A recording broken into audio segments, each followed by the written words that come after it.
Now, that's not to dismiss that there aren't issues. I don't want to just say there's never issues, but I would say that the majority of the people who've come into my clinic around sexually explicit materials fall into, and I would say like 85 to 90% of the people who come in are typically men, are typically the higher libido partner.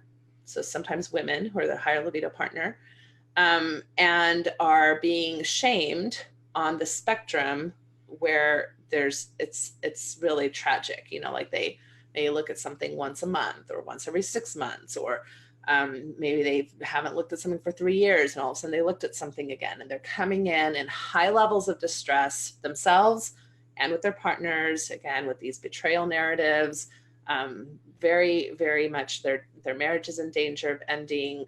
And they're considering themselves addicts and their spouses are considering themselves addicts. Okay. So that would be like a majority of the people that I've seen coming from a Mormon clientele, and even here in Wichita with an evangelical clientele.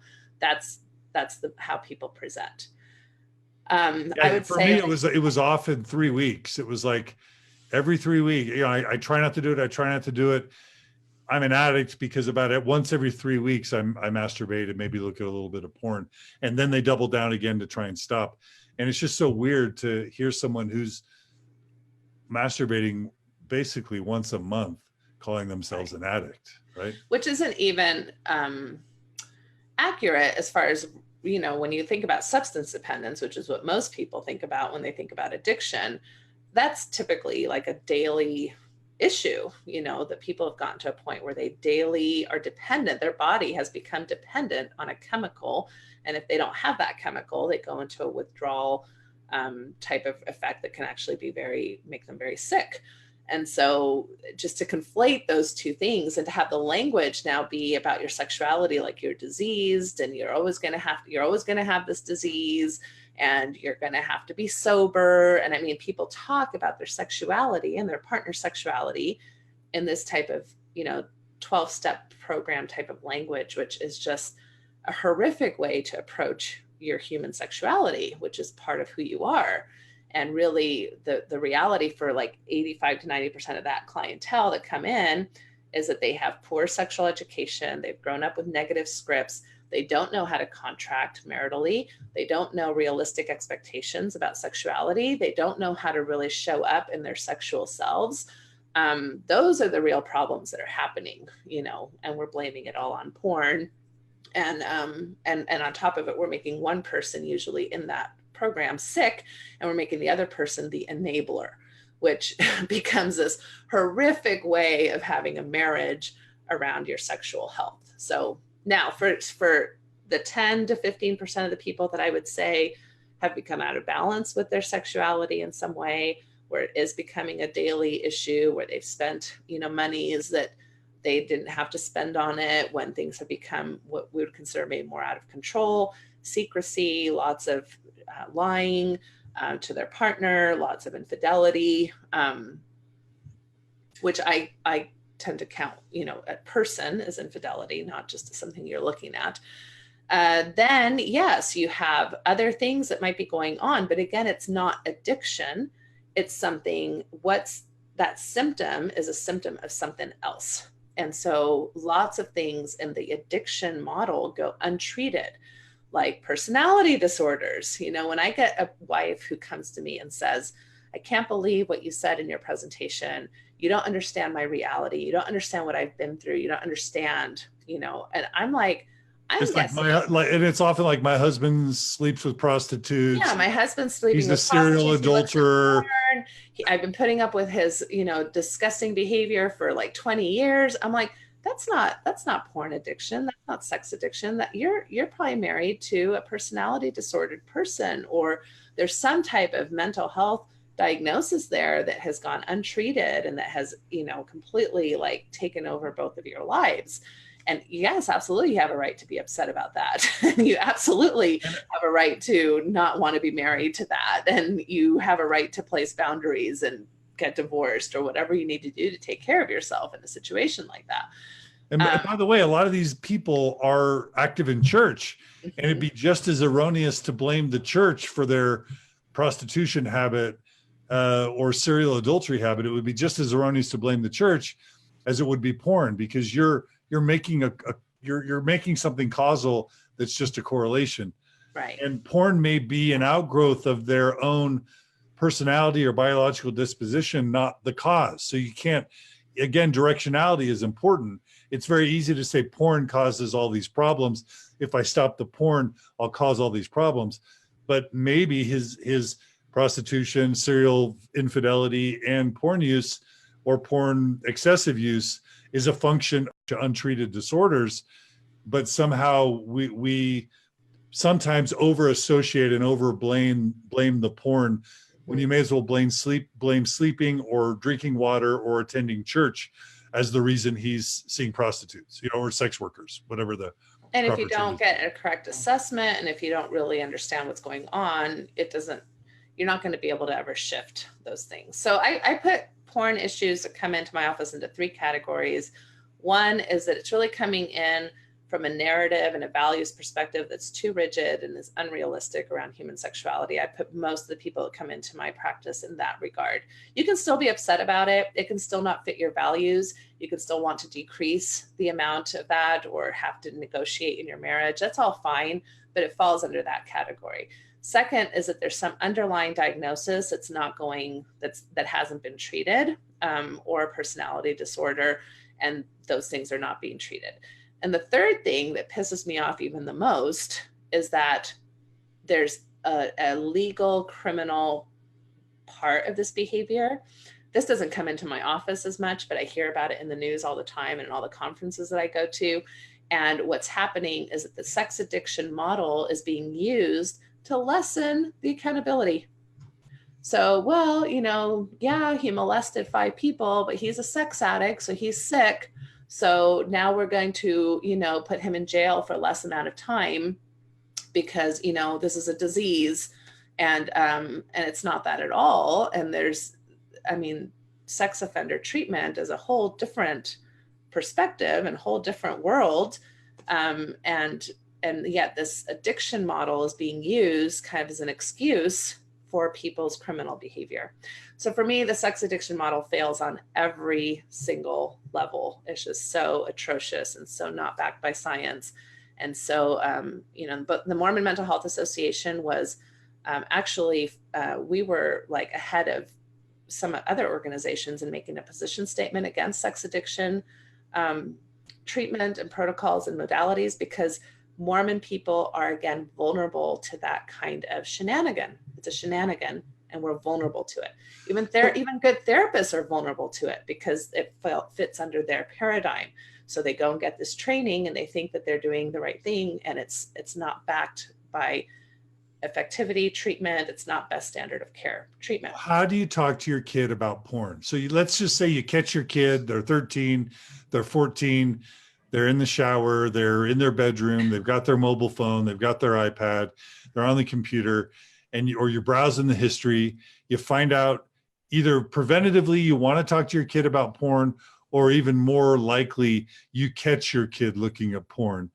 Give us a framework for a healthy conversation with your kid about porn, because I'm hearing my Orthodox listeners go, what, are you just going to tell your kid to go crazy, look at porn all the time? Like, how do you have a conversation with your kid about porn? Right. Well, so a few things that I'll just give out as resources. Marty Klein, who's a nationally known sexologist, did a porn literacy checklist. I've also done a webinar on how to talk to kids about porn. So whatever I say in 10 minutes, you can probably do better as far as the types of stuff that's out there. But the main thing that we want to tell kids, first of all, is to normalize it. It's normal to be curious. It's normal to be aroused. It's normal to find those things erotic, and it's normal to find them easy to masturbate to. The second thing is we want to watch our tone so that we're not becoming, anxious and screechy and weird and start taking away smartphones and monitoring everything, because it's not going to help. Putting on filters and all that stuff, right? Our kids are so savvy. They're always going to beat us on those kinds of things. Or sending them to addiction recovery programs. Oh, please don't do that, because then you start the disease model with your child, and that's abusive. In my point of view, that's an abusive thing to do to your child, is to make them feel diseased about their sexuality, which is normal. The main thing that you want to tell your kids is that pornography is adult entertainment. It is adult entertainment. And I usually give the Fast and Furious analogy. So you go to Fast and Furious and you see them drive these cars, and you know, the movie. Yes, from personal experience, you know that our cars in our driveway don't look like the cars on Fast and Furious. Right? You know that mom and dad drive in ways that are very different from how they drive on Fast and Furious. You know that because you've been sitting in a car seat since you were a baby, and you've been able to see us drive, and you see the cars, and you see how we take care of them, and you have lots of experiential experience. So you go to Fast and Furious and you can have a good time and you can be entertained, but you don't see people coming out of Fast and Furious and start driving like maniacs out of the parking lot, right? And start driving out of buildings and jumping pools and whatever they're doing on that show. It's entertainment. It's pretend. It's actors and actresses, doing a show. The problem with pornography is that you haven't been in my bedroom with dad. You probably, other than a few moments of embarrassment, you probably haven't seen me naked very much. You haven't, had a lot of hands-on experience with sexuality, because it's this private thing in our culture, and we keep that to ourselves, and that's appropriate boundaries. So if you're going to look at pornography, you're going to be seeing a movie, just like Fast and Furious. It's not realistic. That has a lot of things that are going on. They what you might see in a 2-minute clip may have taken 3 hours to make that 2-minute clip. They may have injected a penis with a certain type of drug to keep it more erect for longer. They may have, they have lighting and certain positions. Actors are usually not quote unquote normal people. They don't look like the rest of us. They're in different types of shape. She may be able to do things with her leg and be flexible in ways that your girlfriend or your friend would not be able to put themselves in those kinds of positions. Dad and I don't get into those positions, so you may be seeing kind of unrealistic ways of even having a sexual encounter. There's not a lot of talking in pornography. There's not a lot of negotiating. There's not a lot of things that happen normally, like queefs and smiles, or having to stop to go to the bathroom, or putting on a condom, or all these things that happen in regular sexual negotiated spaces. You may not see pubic hair. Your girlfriend or boyfriend may have pubic hair.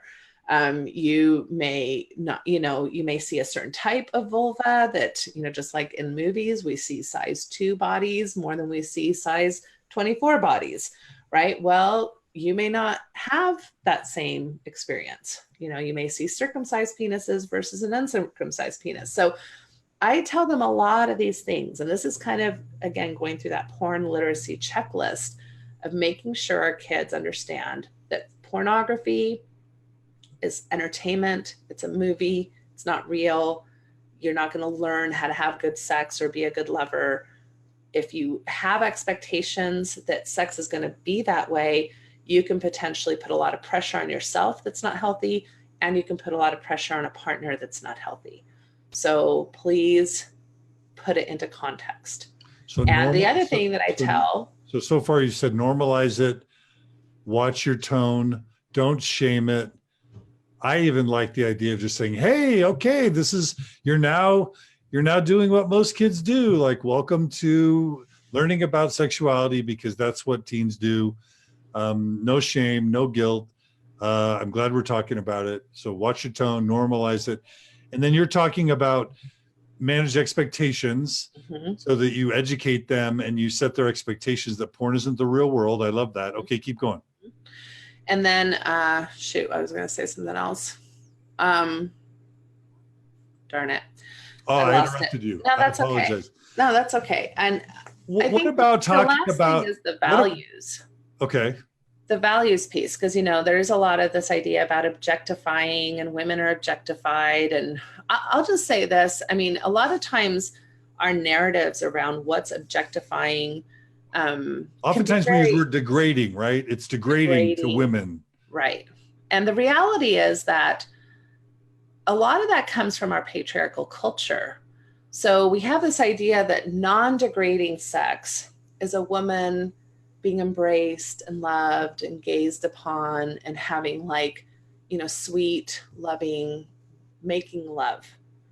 But what if a woman wants to, have anal sex from behind and wants her husband to grab her hair and wants to, have him say to her, I want you to fuck me.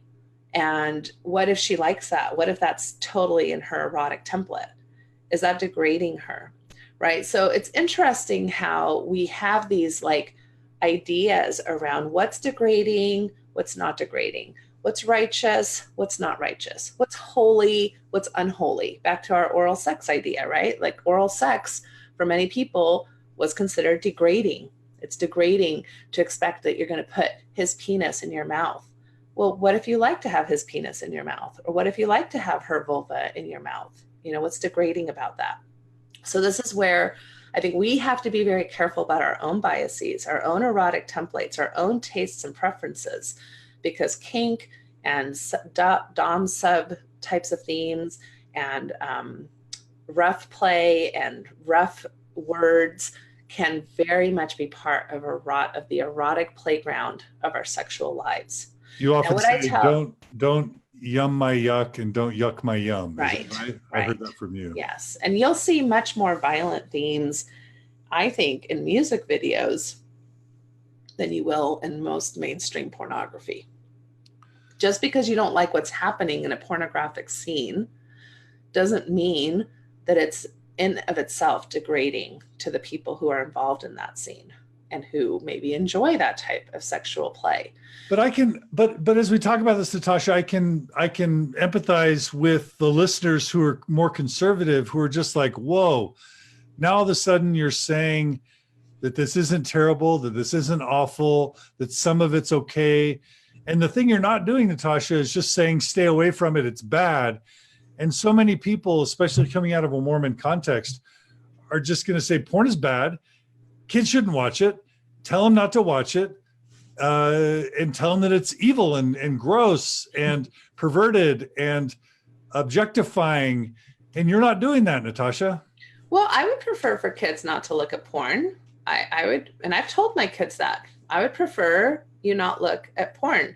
And this is the point I've forgotten. I tell my kids, sometimes you'll see things in a movie, and I don't mean just porn. I mean like horror movies and super violent movies that, those images kind of can stay with you or they can influence you. And I would prefer for your first sexual experiences and as you get to know people that, you have somewhat not so many of those images in your head, that you can explore what you like and what you are excited about kind of more yourself. That would be my preference for you. That would be my ideal thoughts for you. At the same time, I have no control over what you're going to look at or not look at. So here's what I want you to know about those things. They're made up. They're not realistic all the time. They may, as you look at some of those things, they may be introduced into your erotic template. So some of those things you might enjoy doing because you've watched them. It's kind of like cooking shows again. I maybe wouldn't have put basil on my ice cream, if I hadn't seen somebody do it first, right? Now I kind of like it. So sometimes, yes, we are influenced by other people. If you see something that you're uncomfortable with or don't like, pay attention to that feeling, know what that feels like, know how to turn something off or find something different. Don't put yourself in positions where you're concerned or worried, and know that this whole realm of sexual exploration is somewhat normal. And then I also talk to them about themes that they're going to see that are not that healthy. I mean, it's very typical, for example, to see on Pornhub, young girl, teenage girl getting it on with her stepdad, or stepdad seducing, like incest type themes. So I talk to them about that. I say there are themes in movies and in porn and in music that are really unhealthy relational themes. And I would rather you not introduce that kind of stuff into your mind, because I don't think it's good for you. It's And not so good if for we're you. talking, let's say that we all agree, and I do, that porn is not a healthy thing for kids and even adults, that first of all, there's a lot of porn that's just unhealthy. And let's just say we can debate about whether there's some healthy porn or not, but let's say we can all agree that we don't want our kids looking at porn. If we're talking about an effective approach, is just condemning it and scaring them and shaming them and trying to control them not the most effective approach if our goal is to minimize their porn use? Yeah, it's back to your whole point about the anxiety feedback loop. When you forbid things, it's like the cookie jar. Like, don't look in the closet. Yeah, people are more drawn Don't eat to it. Like, why, and this is, and then if they do look at it and they feel bad about it, then they can't tell you about it and they can't talk to you about it. And so then it gives them we give those themes a lot of power when we forbid them. Gives it power. We don't want to give porn more power than it deserves. Does that make sense? And I would say, moving away from kids, some people actually very much benefit from sexually explicit materials. Some couples really enjoy it. It's part of their kind of toolbox. Some women in particular who maybe are having a hard time becoming orgasmic need more like stimulation, intellectual stimulation for them to watch something erotic with their husband. It can benefit their relationship. So I don't like to say porn is bad or porn is good. I think it's like most things. It can be used in really awful ways. It can be used in really beneficial ways. You have to figure out how it fits with your values, how it fits with your lifestyle, whether or not there's benefits or risks, what outweighs what, and how you want to incorporate it or not incorporate it into your relationship with your spouse if you're married, for example. And again, there's a reason why we titled this episode A More Effective Approach.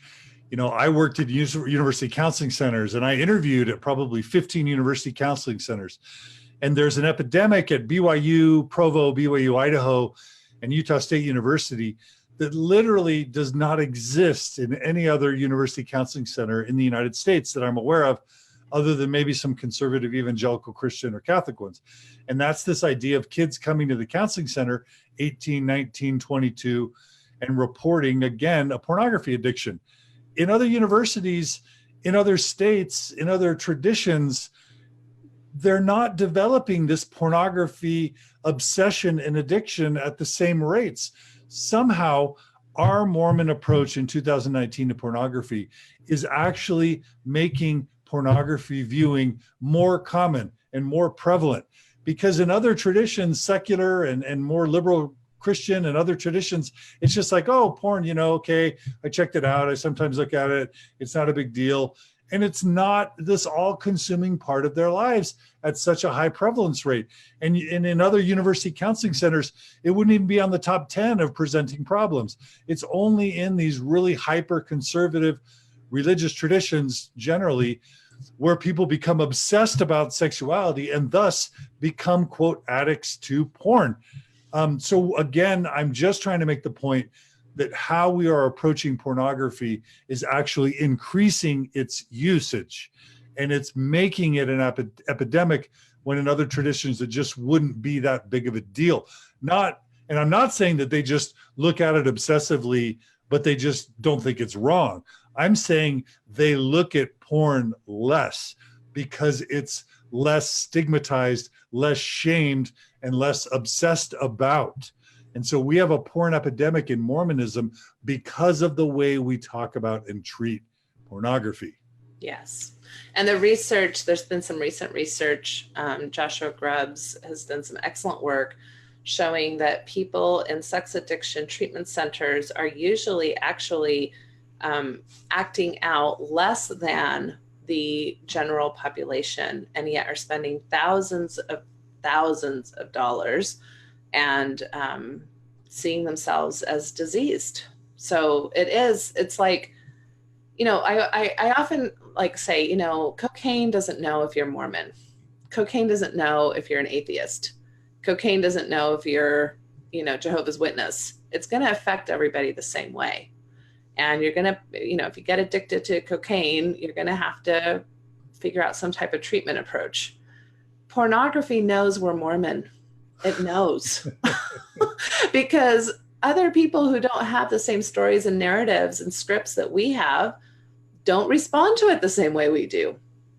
They don't have the same levels of marital difficulty that we do. They don't have the same levels of self-shame and treatments, and people, like taking out a second mortgage for a $50,000 in treatment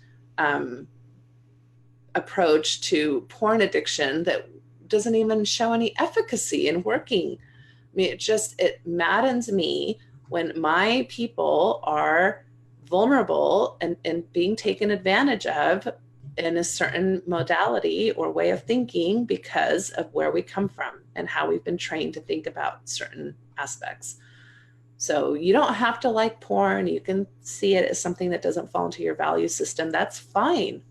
But please do it in a way that doesn't cause these kinds of problems, that exacerbates and makes everything worse in ways that just ends up harming everybody. It harms the spouse, it harms the person, it harms the kids, it harms our community.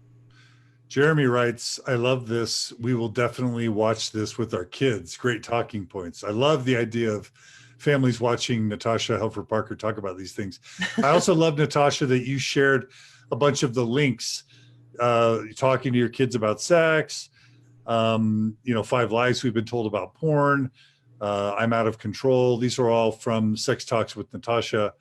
And I'm just super thrilled you're sharing those. I'm going to ask Cody to include all these links when he makes the post. Okay, so let's change the subject slightly, Natasha.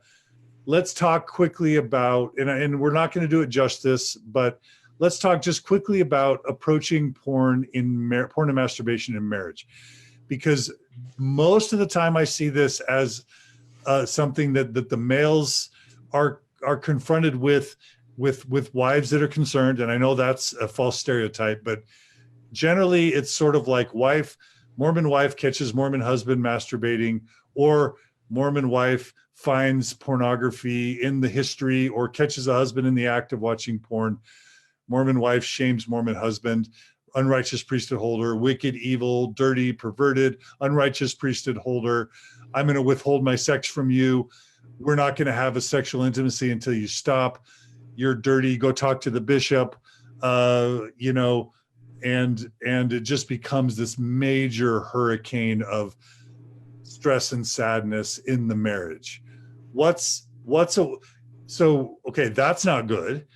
And then I hear Orthodox or conservative Mormons thinking, okay, well, what's the opposite? Where the wife just says, husband, look at all the porn you want, masturbate all you want.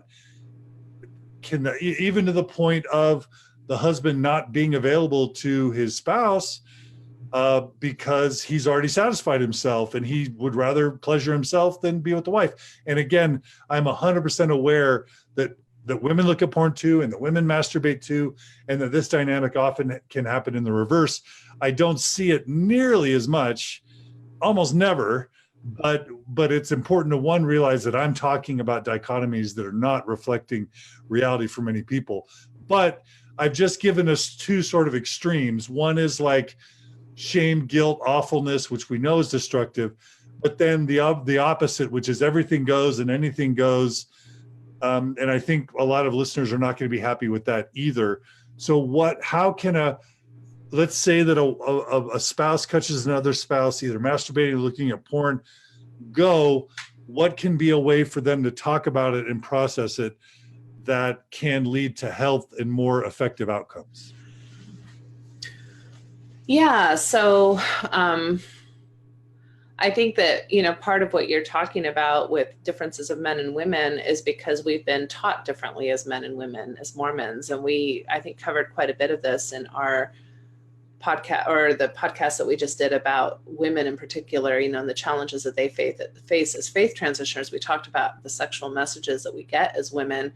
And the reason why we see so much of the stereotype of what you're talking about with the man coming in as the naughty one is because It's not that women aren't looking at porn or reading erotic novels or reading, looking at erotic movies or being turned on by other things. It's just that we have very different narratives about how to respond as a woman and how to respond as a man to those types of issues. Because there really isn't as many differences as we'd like to think between men and women in regards to even drive and sexual tastes and things like that. So that's a lot of stuff that we've just been impacted by as far as what we've been taught to think. So I'll just start with that. As far as, what I would hope would be some ways that could be looked at differently. Again, if we have a more sex positive view of masturbation to begin with, I think from the very beginning, we stay away from an ownership mentality in a marriage. That somehow this romantic idea of you belong to me and I belong to you is really not a helpful approach to a long-term monogamous relationship.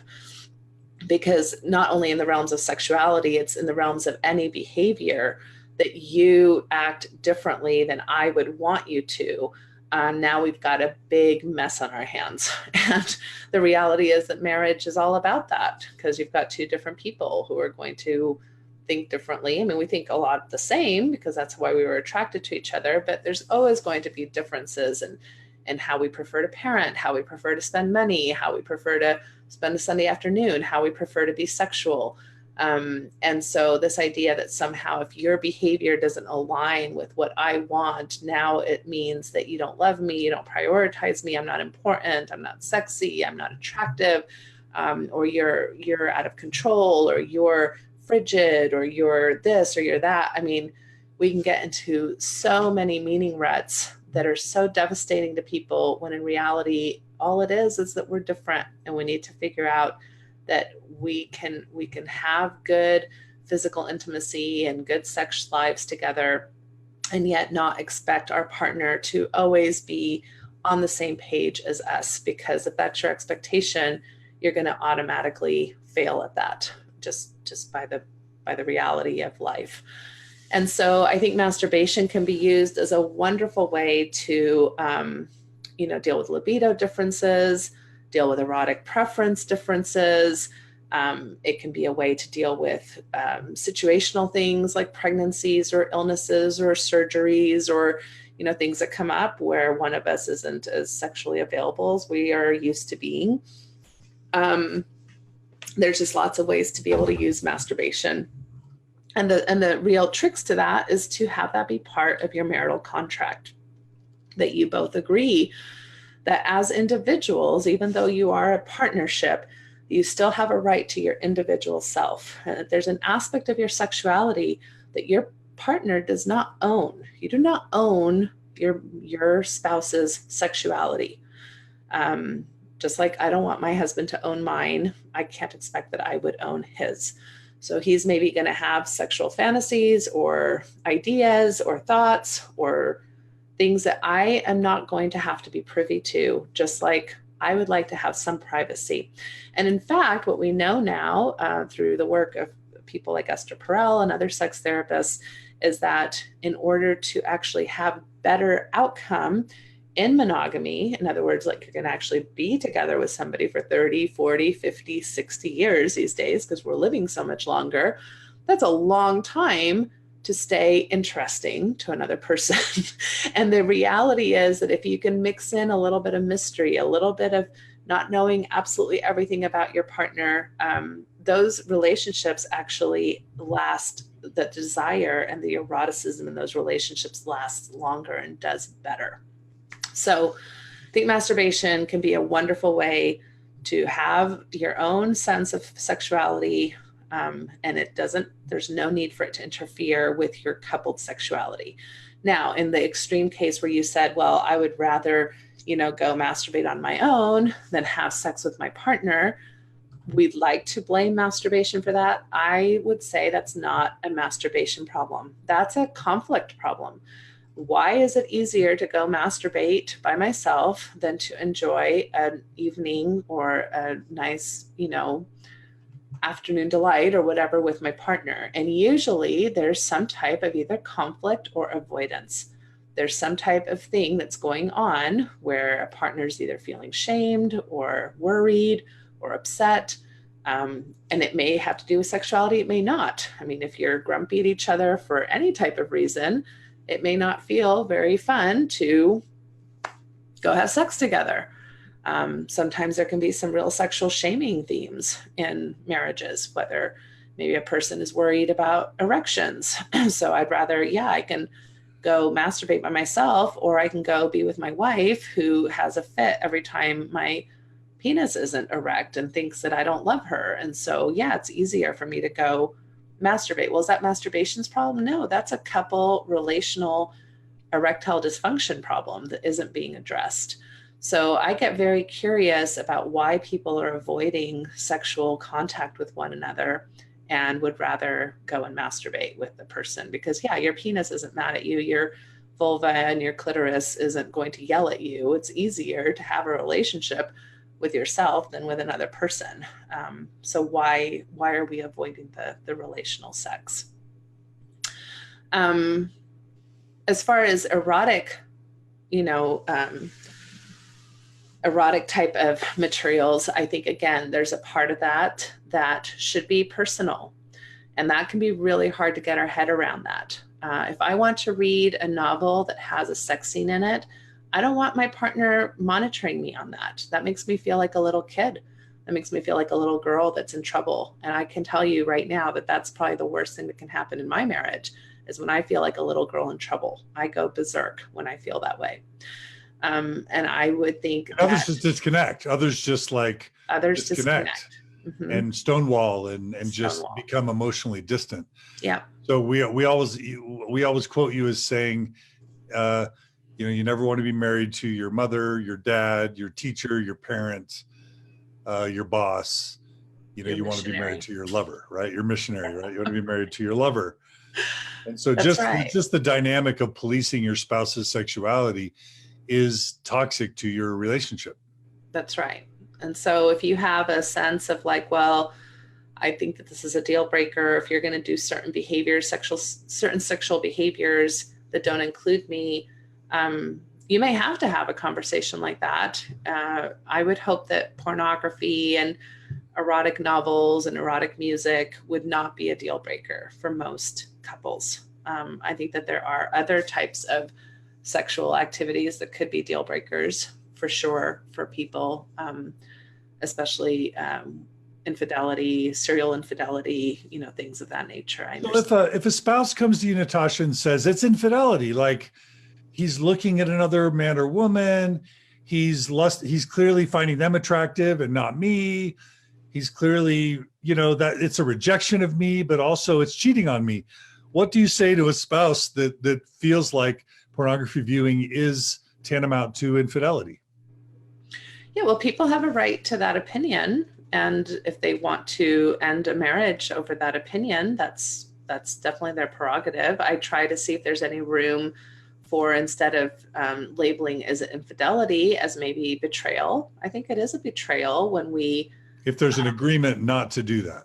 Yeah, if you're kind of functioning, which as Mormons, we are doing that, right? We're kind of functioning with this sexual contract that the church has given us, right? The church gave us our marital sexual contract. And these are all the things we're not supposed to do. And I think a lot of people just assume that their partner is on the same page about that. And so I think there is a right in being upset about that and feeling betrayed and feeling like, you mean this has been happening for years? Or, I mean, secrecy is very, especially in your primary partnership, can feel very difficult and is a form of betrayal. I think there's a difference between secrecy and privacy. And you have to really contract together what the difference between those two things are and be on the same page about those things. And those are skills that none of us were taught. So the fact that you're coming to me in distress, I normalize that. I'm like, of course you're upset. Of course you're not happy about this. Of course you've been told, especially as women, that this is a direct, it's like a direct kind of inference on how he feels about you, that you're not sexy enough, that you're not pretty enough, that you're not good enough, that you're not offering enough in bed. And yet we now have research that doesn't support any of that. And so hopefully if they stick with me over time, we can reframe some of those things. And the person who's been acting in secret can take responsibility for the fact that they would have preferred to avoid conflict than to be really real about their sexuality. It's not just the one person that needs to change their mind about pornography. It's the other person who needs to be willing to be honest and talk about what that does for them and whether or not they really want to stop. A lot of times it's the classic, oh yes, I'll stop. And okay, but then we're in the same cycle, month after month after month. And I'm just saying, you're not being honest, that this is probably not something you really do want to stop. And so can we integrate this, and what would be difficult about that? And, but people astound me all the time in how they can recalibrate and relearn things and have new ideas, and how educating themselves and having the research that I share with them really move and become more flexible about these things, where it doesn't have to be that meaning at all. And in fact, their intimacy increases because now they're actually showing up together. They're not just pretending they're a certain sexual being. They're getting to know the sexual being that each of them really are. And that's not something that in Mormonism we teach or we even encourage. We encourage everybody to be a certain sexual being. This is how you should be. And most of us aren't that. And so then, I think both partners feel very inadequate and I'm sad for that. So I empathize a lot. I'm not here going, well, you need to change your mind about that. That woman usually has that perspective and those feelings for very legitimate reasons, just like he does, and how do we step back and recalibrate? And is there room for different ways of looking at this? And typically people who work with me are able to negotiate something different. And what is a common outcome? What is a common approach, or when couples work with you, when they settle, when they learn to communicate, when they kind of when they normalize things, when they take the shame out, when they take the guilt out, when they take these assumptions around infidelity out, and they still have each other, they have themselves, and then they have the possibility of masturbation and pornography. I know there's going to be a wide variety of how couples end up, but give us a common scenario for where couples end up with porn and masturbation in their relationship and with their own sex lives once they take a healthier approach. How does this often end? Yeah, so for some people, porn viewing and masturbation is a way to deal with libido differences, so for some men in particular might say, well, I never want to pressure or make my wife feel like she needs to have sex with me, or maybe I've tried to initiate and she's not in the mood. So then that's when I go and kind of take care of myself. So if you're needing help with negotiating libido differences, the reframing is that maybe that's an actually legitimate way to deal with a libido or erotic taste difference. And so we make room for that, but it's more in this honest space. And maybe he can approach her and she can be like, yeah, you're right. I'm not in the mood, or I don't want to, and I don't want to feel pressured into that. So now the fact that you're taking care of yourself isn't from the framing of that you don't love me or want to be with me or don't find me attractive. It's that you're honoring my libido and you're honoring my schedule and the fact that I'm exhausted and that I don't have energy for that tonight. And so that's one way. Other men or women use those kinds of things more for stress relief, and it doesn't really interfere. Like, that's something I'm asking all the time at the very beginning. If you didn't know this, would you have been upset with your sex life? And many people say, no, our sex life is great. There's nothing wrong with our sex life. And that's even why it's more confusing. So when I turn to the partner who's using some of these materials, I'm like, well, what's this about for you? Well, yeah, sometimes when I just feel stressed out, I just like to do this for 15 minutes or so. And it doesn't ever interfere with me wanting to have sex with my partner. And so those kinds of couples maybe just make room for that. It doesn't interfere with their sex life. Why can't somebody just, like, if I want to go to the coffee shop and have a Starbucks by myself and read the paper. Why can't somebody else be, having a 10 to 15 minute solo sex session? It doesn't interfere with how we come together. So then they reframe it. If I'm on a business trip, and I'm gone several days, and I certainly don't want to be unfaithful, but I need a release. There's just an understanding where you either do phone sex or you'll take care of yourself, and that's not a big deal. I have to add, in my case, when I came out to Margie and told her that I'd occasionally looked at porn or images, her response was, well, I love you. And, and we worked into this. This wasn't the immediate response was sadness and tears, because it wasn't, I think she felt like that wasn't, what we had understood. We never really talked about it, but I think she had just assumed that wasn't something talked about it. That was going on. But once we kind of worked through those early emotions, the way we worked it out was, she said, listen, I'm not going to shame you. I don't think you're awful. I'm not going to tell you can't do it. But I want you to know that if you would like to make changes in our sex life or increase the frequency, I am more than thrilled and happy to accommodate and to increase our frequency or to try different things. Because personally, as your wife, if we can have a healthier and happier sex life, which would lead to you feeling the need to look at porn more, I'd rather be doing that with you than have you doing that alone. And so what it led to for us was just a better sex life. It was all uphill. Mm-hmm. It was just, we have sex more often, and we have better sex more often. And that makes me just less interested in masturbation and porn, because I'm very happy with our sex life. And that doesn't need to be everyone's outcome, but that was the outcome with me and Margie. And I'm just being open and honest about that. Yeah. And that's something that can happen. It's just, instead of, sometimes we assume things like, especially from this patriarchal position, my wife wouldn't be interested in that kind of sex, right? Or I don't want to sully my perfect, beautiful wife with doing this kind of sex type act or something. And then they talk about it and she's like, actually, that's super hot, or I'd love to try that. But again, we made a lot of assumptions.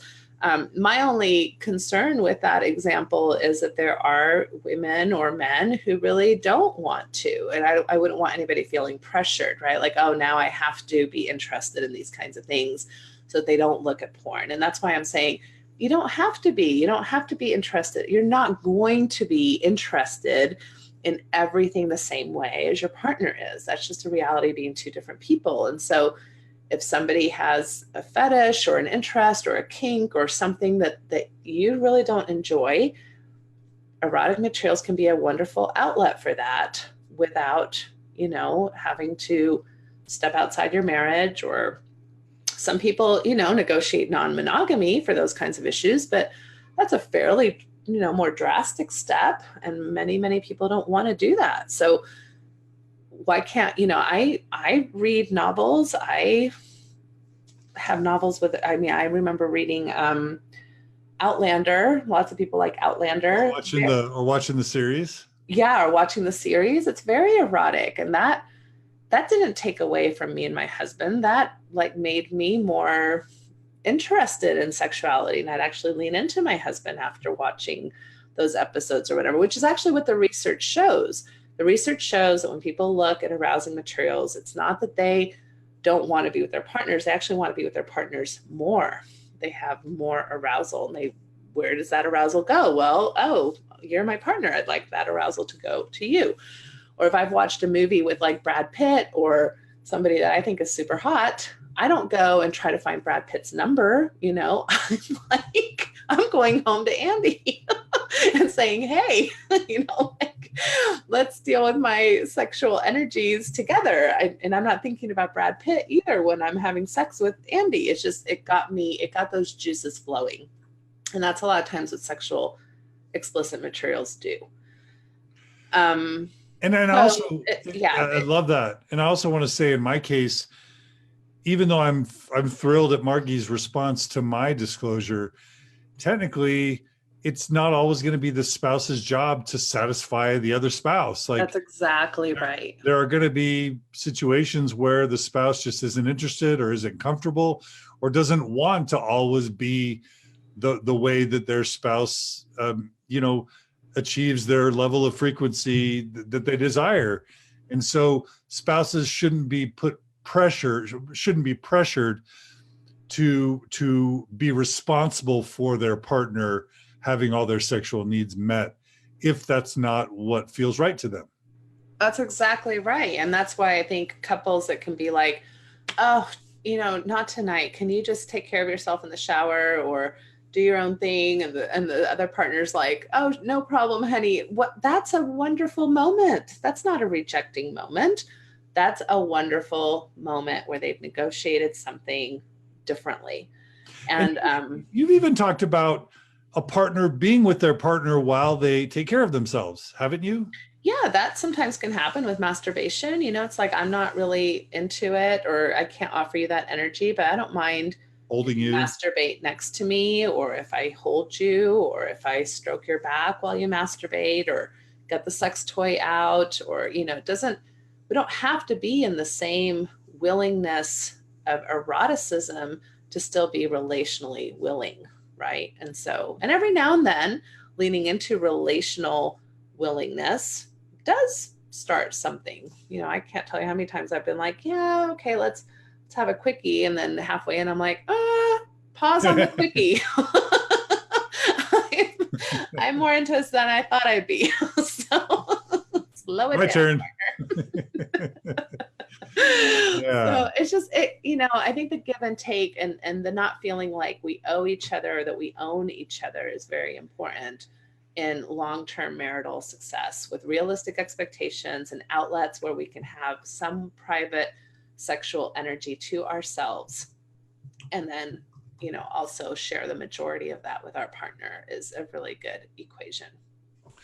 Well, Natasha, it looks like we turned a 1 hour topic into a 3 hour topic. And I could keep going. Surprise, surprise.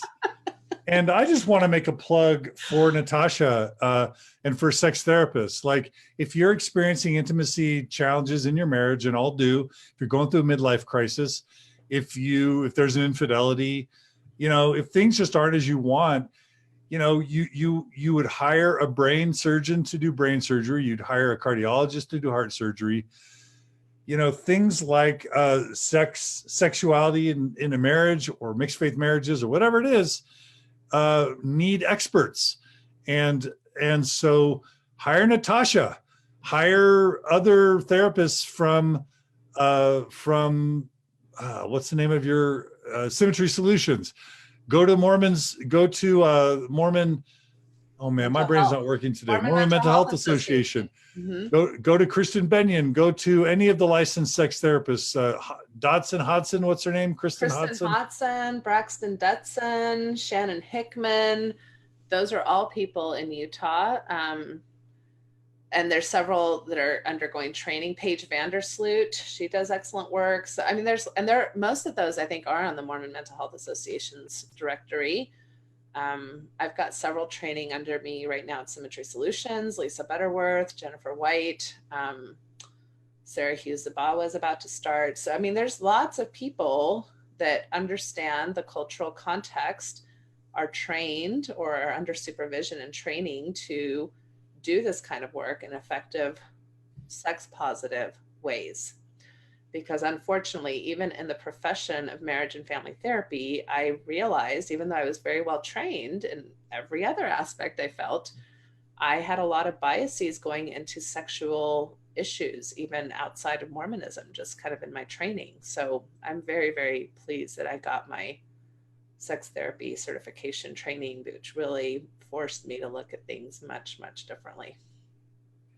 Yeah. So get an expert and get well. And again, the bad news is we as Mormons have had a super dysfunctional relationship with sexuality. The good news is we can make it better.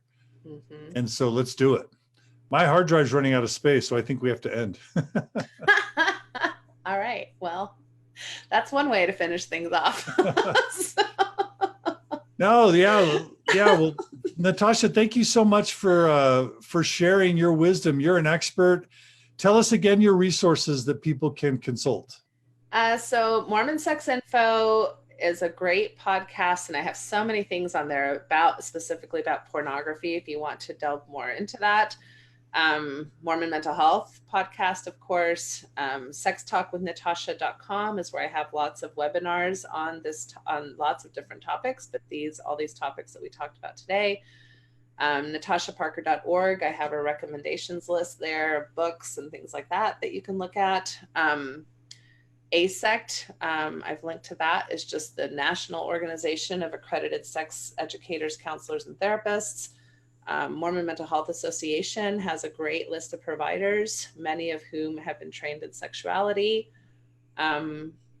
We have a position statement on MMHA that deals specifically around porn and sex addiction that might be helpful for some of you. Yeah, it's been my passion for so long. I've tried to create so many different things. I wrote a book called Check Your Baggage, which helps you kind of think about these messages that we grew up listening to and how to try to start shifting away from having those things affect you. What else can I think of? That's all this work I've done with you. I mean, we talk about sexuality a lot, and pretty much every time I present with you, I'm off in another room somewhere talking about sex. So get help, get support, educate, talk, communicate openly. Good things will come. Yes, they will. So and come. Natasha. I just have to put in a little something. Keep it fun. Thanks to all our listeners today who joined us. Thanks to everyone who supports the Gift of the Mormon Faith Crisis podcast through financial donations. Your donations make this possible. We don't have very many donors, and we could really use more support.